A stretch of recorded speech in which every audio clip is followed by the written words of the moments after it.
Halo guys, ketemu lagi sama aku di masih dengan channel YouTube yang sama dan background yang sama. Sebelumnya, by the way, aku juga nggak tahu ya apakah akan ada yang nonton video aku atau enggak gitu. Cuman aku bikin video ini juga kayak buat nanti mungkin suatu saat reminder buat aku flashback ketika aku melihat lagi video aku di YouTube. By the way, setelah sekian lama vakum, aku itu vakum juga bukan karena memang sengaja vakum ya. Jadi by the way ini maaf ya, backgroundnya masih sama atau masih ada tirai-tirai lah gitu lah pokoknya. Jadi selama beberapa bulan aku tidak bikin video di YouTube karena memang aku mengalami sedikit kalau dibilang depresi mungkin terlalu lebay mungkin ya, tapi cuman memang apa ya, kenaikan berat badan aku yang dulu ya, ini pas angin takutnya berisik. Kenaikan berat badan aku yang begitu signifikan, dan setelah aku lagi program diet, mengubah pola makan, mengubah cara makan jadi kayak clean eat, mengubah pola makan yang tadinya ya asal makannya berapa aja, tapi sekarang kayak apa ya namanya, lebih teratur gitu ya, lebih terstruktur. Terus aku juga olahraga ini dan itu, tapi yang ada BB aku tuh bukannya turun malah naik, melejit gitu, lebih drastis. Kayak naiknya kayak 5 sampai 7 kilo, bahkan menurut aku sekarang tuh aku lebih gede ya, kayak hampir naik 10 kiloan dari sebelumnya gitu. Padahal aku setiap hari olahraga ini dan itu. Pokoknya ini aku mau cerita dulu dari awal ya, kayak life journey aku tentang diet dan penurunan berat badan ini. Kenapa aku ngerasa stres? Karena dengan berat badan aku sekarang tuh, aku tuh sangat terbatas gitu. Bukan hanya masalah dari badannya aja, aku nggak pede. Kalau nggak pede jelas nggak pede ya, karena baju semua yang sebelumnya semakin ngecil dan nggak cukup gitu, dan aku nggak pede kayak kemana-mana, kesana kesini, apa namanya, jalan tuh nggak pede. Pokoknya pakai baju tuh apa tuh nggak pede ya, karena ngerasa kurang enak dilihat aja gitu. Nah, belakangan kayak aku stres gitu, stres parah. Apa yang salah, apa yang kurang dari bukan program dari diet yang sedang aku usahakan demi turunnya BB aku itu gitu ya. Ini by the way aku maaf ya pakai dua handphone. Ini bisa digedein gak sih? Dulu. Oh nggak bisa guys, sorry. Jadi aku takutnya ini nggak ada yang di handphone sini, jadi dipakai handphone yang satunya lagi ya. Karena nanti males ini lagi take video lagi. Karena aku sebenarnya udah niat take video dari beberapa lama, cuman masih mengumpulkan apa namanya, keberanian gitu loh. Nah, intinya aku stres karena berat badan aku yang tidak turun-turun, padahal aku olahraga udah gitu, mengatur pola makan udah, mengurangi yang namanya karbo sudah, clean eat sudah, tapi yang ada berat badan aku malah naik terus. Akhirnya aku stres, apa yang salah gitu. Ternyata setelah aku baca beberapa video dan artikel, katanya aku itu salah satu orang yang mungkin terkena PCOS dengan ciri-ciri yang aku udah cross check ciri-cirinya, dan itu semua ada di aku gitu ya. Dan aku pun ngerasa begitu, karena aku segede gini itu setelah melahirkan anak kedua, dan itu tidak turun-turun lagi. Jadi turun cuma sebentar, naiknya tuh langsung drastis gitu. Dan itu sampai sekarang tuh aku heads juga masih acak-acakan hormonal kayak gitu. Jadi ternyata olahraga yang selama ini aku jalani katanya bukan salah ya, tapi kurang tepat untuk penderita PCOS kayak aku. Jadi harusnya itu aku tuh kayak olahraganya tuh harusnya tuh yoga, cuma jalan sehat. Jadi tidak boleh langsung yang gym, lari kayak gitu, nggak.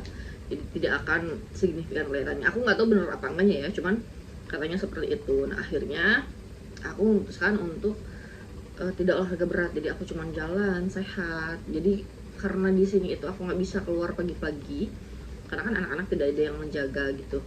Akhirnya aku olahraga di rumah dengan lihat YouTube exercise kayak yoga for beginner gitu, kayak pokoknya kayak gitu lah, yang working out tanpa jumping gitu, pokoknya yang seperti itu. Tapi memang sampai sekarang belum terlihat signifikan berat badan di aku, cuman badan aku tuh lebih enak rasanya dan pola tidur aku tuh lebih teratur.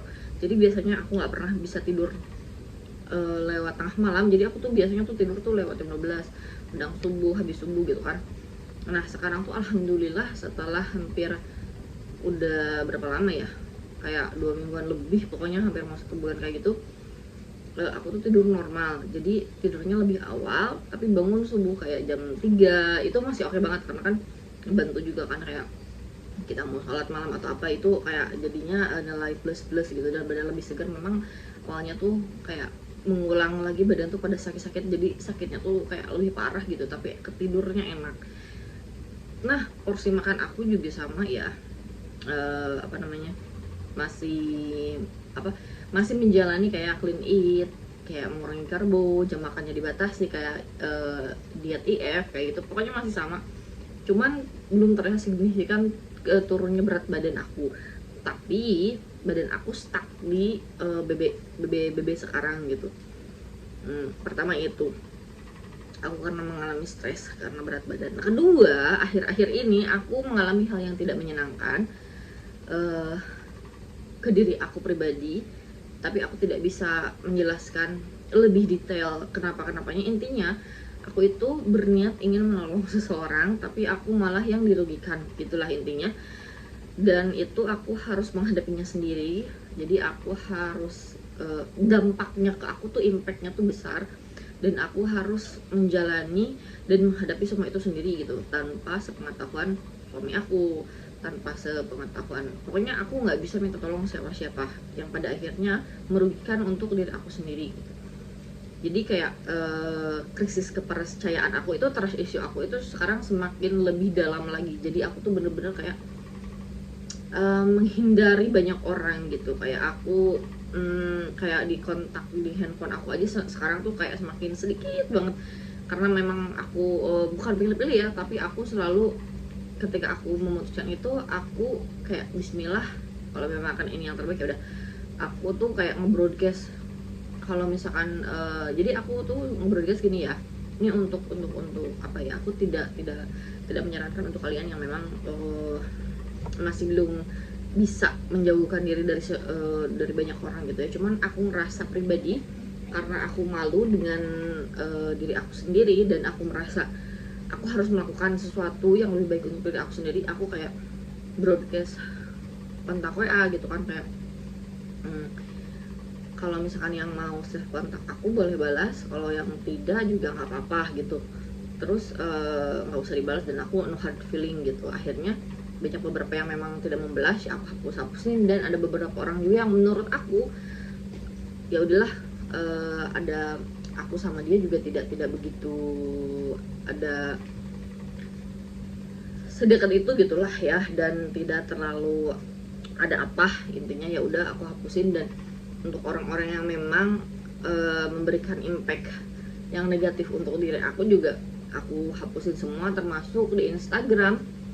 Aku sudah unfollow beberapa, aku sudah hampir mau hapus akun, tapi karena ada beberapa data penting dan sesuatu yang penting di IG, aku belum berani tutup akun. Di Facebook sudah banyak yang aku hapusin pertemanan, dan bahkan aku juga mau tutup akun, tapi balik lagi ada beberapa hal yang masih menjadi alasan aku belum bisa tutup akun, intinya gitu. Kenapa aku melakukan itu? Karena aku tidak mau terbebani dengan hal-hal yang menurut aku, pertama, balik lagi merugikan diri aku sendiri. Karena niat aku dari awal waktu menolong itu ya benar-benar niat biar menolong, karena aku pikir aku pernah berada di posisi itu. Aku mungkin suatu saat butuh bantuan mereka, jadi ya udah kasihan juga atau apa juga. Tapi ketika dibantu malah timbal baliknya tuh malah beda gitu, dan harus aku kesini sendiri. Dan suami aku juga tidak mau ikut campur dengan hal itu. Jadi ya kasarnya gitu, suami aku kasarnya ya udah itu kan salah kamu, ya udah silahkan sendiri gitu. Memang aku juga tahu itu salah aku gitu. Pada akhirnya membebani pikiran dan mental aku, yang akhirnya bikin aku kayak tidak mau bersosialisasi dengan dunia luar gitu. Bahkan kalau pulang ke Garut juga jarang banget kemana-mana atau kumpul sama orang-orang kayak begitu, enggak. Paling aku hanya meet up dengan beberapa orang yang memang aku anggap she's okay with me gitu. atau them okay with me, they'll fine gitu. Ya udah.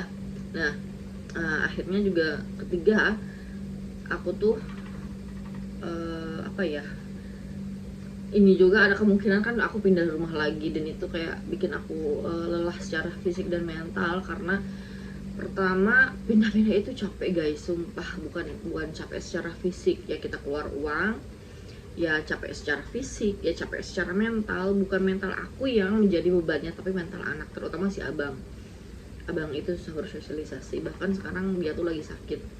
2 minggu kemarin dia tuh sudah demam, kayak demam tinggi. Sekarang dia demam lagi, dan sekarang lagi tidur, anak-anak lagi tidur, abang lagi sakit. Dan itu kayak apa ya, bikin kayak hati aku tuh kayak aduh, gimana sih, kalian ngerti kan ya maksud aku. Dan harus menerima kenyataan kalau kita harus pindah-pindah terus tuh itu agak susah. Karena sekarang abang sudah mulai nyaman dengan sekolah TPQ-nya. Jadi sekolah TK-nya itu tidak berlanjut karena aku nggak tahu pernah bahas atau enggak ya, pokoknya karena mengalami pemulihan lagi gitu ya. Jadi sekolahnya tuh tidak berlanjut, ke SD juga di sini tidak bisa karena belum genap 7 tahun. Akhirnya aku masukin ke TPQ, dan sekarang sudah mulai membaik dalam segala bidang. Dan ketika harus pindah lagi, itu yang aku pikirkan bukan secara pribadi aku, tapi ke kesehatan mental anak aku, terutama abang ya. Kalau si adik kan masih kecil, belum mengerti, dan dia itu gampang bersosialisasi. Kalau abang itu susah. Dan sekarang tuh abang tuh ngerengek terus minta pulang ke Garut, ke rumah mama aku, karena dia merasa mungkin lebih safe, lebih dekat, dan lebih apa ya, lebih merasa memiliki gitu di tempat itu gitu. Jadi pada akhirnya ada beberapa perdebatan kecil dengan suami aku yang mungkin impact dari perpindahan ini, yang akhirnya bikin kita apa ya, kayak bertumbukan kayak gitulah. Ntar ya, aku kayak dengar suara, takutnya ada yang kesini gitu guys. Jadi alasan aku apa sayang? Jadi alasan aku vakum bikin video itu bukan karena aku malas atau gimana, enggak guys, tapi memang ada beberapa hal dan faktor yang aku nggak bisa gitu. Bahkan aku aja jualan di TikTok pun, bikin video kadang tidak fokus gitu. Bikin video dan segala macam itu aku nggak fokus. Pada akhirnya ya semua berantakan gitu. Dan ya udah, apa namanya, sekarang itu sedang membenahi diri, sedang membenahi hati, sedang berdamai dengan diri sendiri dan keadaan, untuk memulai lagi keadaan dan kehidupan yang lebih baik, dan keadaan yang lebih baru lah, intinya kayak gitu. Dan aku berharap kedepannya kita semua, keluarga aku, akan menjalani kehidupan yang lebih baik dalam segala hal, dalam segala kehidupan, dalam segala aspek gitu ya, secara moral, material, fisik gitu kan. Terus secara materinya, secara ibadah agamis, pokoknya semuanya aku berdoa seperti itu. Jadi mohon maaf juga kalau misalkan kalian ada yang nonton, tolong doain aku dan keluarga aku di sini kita baik-baik saja, dan semoga dijauhkan dari orang-orang yang berniat jahat sama kita gitu ya guys ya. Pokoknya segitu aja, aku di sini tuh pengen cerita karena aku nggak bisa cerita ke siapa-siapa gitu, dan mudah-mudahan ini menjadi momen yang tepat dimana ketika aku mungkin suatu saat flashback, lihat kembali perjuangan aku nggak tahu kedepannya kita kan seperti apa, apakah aku akan sukses di masa depan, kan who's know gitu. Dan aku berharap seperti itu, dan ketika aku berada di titik itu, aku bisa flashback melihat gimana perjuangan aku untuk mendapatkan kesuksesan itu gitu guys. Doain aku, dan semoga kalian semua di sana sehat selalu. Pokoknya sampai jumpa di video selanjutnya. Semoga kalian sehat-sehat. Bye bye.